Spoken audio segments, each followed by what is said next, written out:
The earthquake in Peru, we were there. I was there personally, 49th hour after the earthquake. And naturally that meant canceling a bunch of meetings.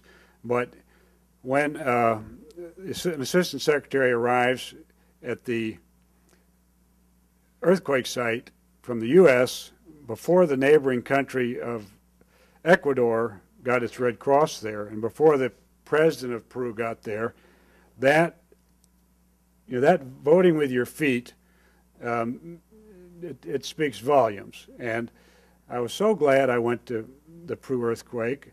I do it sort of out of pride, so I can get there before the Red Cross and the Salvation Army and AID. It's kind of a race. I keep the duffel bag packed. But in this instance, the president of Peru, who had been strongly in the Chavez camp, came to the earthquake site to thank us for bringing DoD supplies and personnel to the earthquake, and called Ambassador McKinley and said, please tell President Bush that this is the first time that America's done us any good.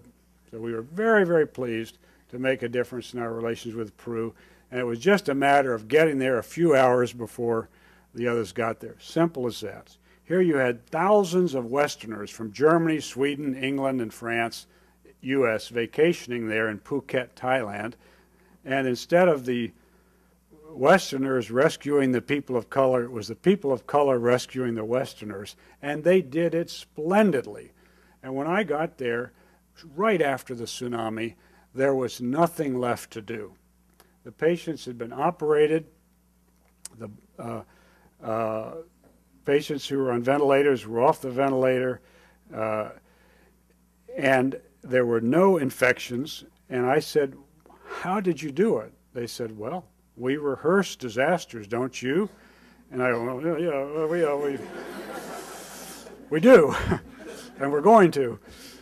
And I said, how did you have people so crowded together in the refugee camps that there were no outbreaks of cholera or malaria?